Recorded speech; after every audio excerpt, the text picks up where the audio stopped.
Are you thriving in this economy? Good evening, folks, and welcome back to another episode of Silver Dad Knows. Remember, always live with no edits. If this is your first time here, hit that subscribe button now, as you're going to like what I'm about to say. So, just to begin this evening, I am presenting to you right here one of my favorite pieces. Very, very good looking girl right here. And we're looking at the Buffalo Girl. Issued in 2024, we're looking at a 1 ounce silver round. A stunning homage to the unbridled spirit of the American frontier. This round features an artistic portrayal of a Native American woman. And right now we're on the obverse. We see her embodying strength and resilience. Then, very, very notable, just as important, just as majestic, on the reverse, the American buffalo stands, gazing directly into the eyes of the holder, almost like Mona Lisa herself. Interesting. This powerful, and I mean powerful imagery, conveys the strength and timeless symbolism of the buffalo, reinforcing the deep connection to the American frontier. I absolutely love it. Traditionally, Native American women did not wear headdresses. If you notice in this piece, it was inspired by the story of Minnie Hollow Wood, who as a young Lakota woman earned the right to wear a war bonnet due to her valor that she displayed in combat against the U.S. cavalry in the Battle of Little Bighorn in 1876, when she would have been approximately 20 years old. A kid. A tough kid. Currently, I'm seeing these go for as low as $51 to $52 with free shipping, but if you buy directly from the Scottsdale Mint, you may be able to save yourself $2 to $3. And hey, $2 to $3, still something. $2 to $3 buys you a bag of M&Ms, buys you a bag of hot fries, buys you a bag of Takis. And for a lot of people, they love their Takis. That's why every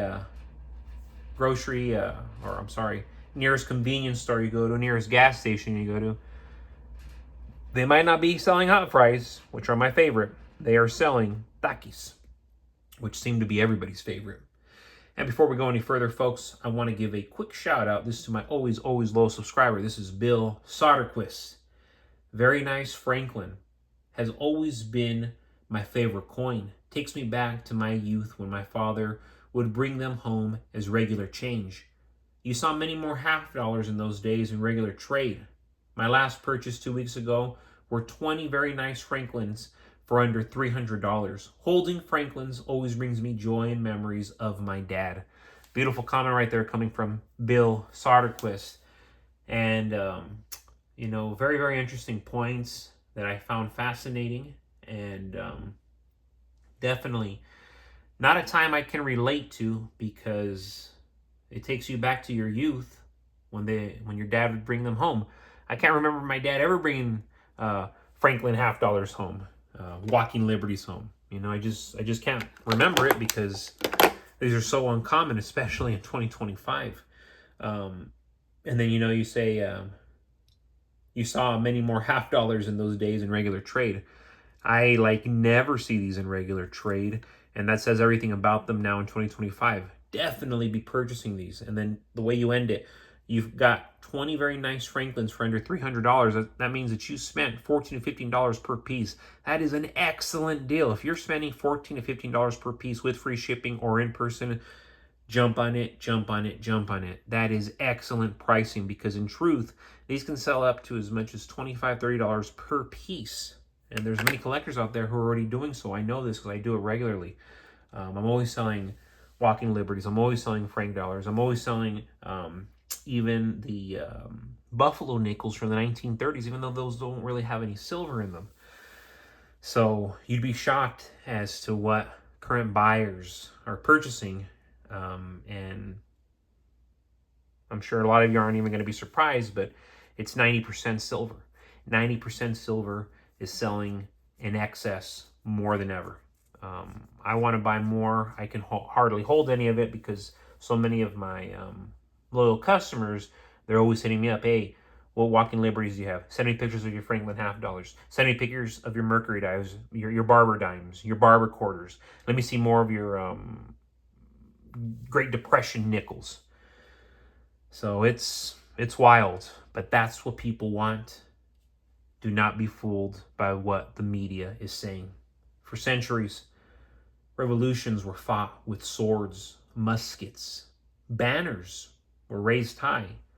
But in the modern world, the new revolution isn't about marching armies. It's about financial sovereignty. And that's why everybody nowadays, all the big shots, are you financially literate? They're all asking the same thing. Are you financially literate? Today, the battleground is the economy. And the weapon of choice, at least for me, and I'm a juggernaut, folks, the weapon of choice is silver. In an era where governments inflate currencies and central banks manipulate interest rates, silver, what does it offer? It offers a way to reclaim power. Owning silver isn't only stacking metal, it's quietly joining a rebellion against a fragile, nasty, messed up financial system. It's a pathetic system, unfortunately. And we are all barely holding on.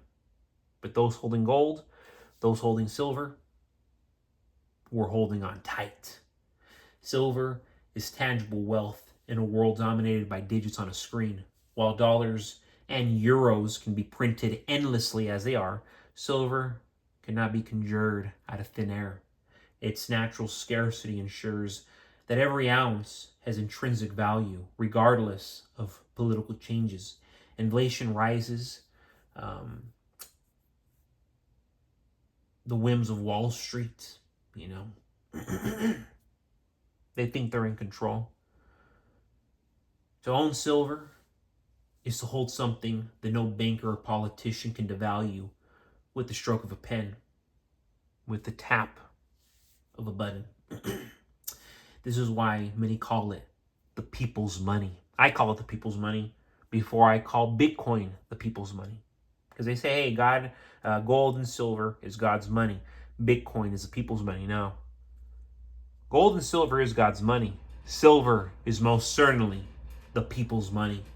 At the heart of this revolution is distrust. Distrust of banks, distrust of governments, distrust of markets that reward speculation over real value. Trust me, it bothers me, folks. And I too notice. Each ounce of silver stacked is a vote against a system that prioritizes debt-fueled growth over financial stability. Ordinary people, from small-town workers to savvy investors, are recognizing that their savings are being eroded. By choosing silver, they are opting out of a rigged game and building their own fortress of independence. Silver is revolutionary because, think about it, folks, it's dual nature. It is both a monetary asset and an industrial necessity. From solar panels to medical equipment, silver is critical in modern technology. This dual demand creates a foundation of long-term value. Unlike fiat money, which depends solely on trust, silver is backed by utility, as well as scarcity. Owning it means owning a resource the world cannot live without. The revolution is not loud. It is not violent. It's quiet. It's calculated. And this revolution, folks, is growing. Every time someone trades paper currency for silver, they weaken the system of endless printing. Every ounce represents, how can I say it?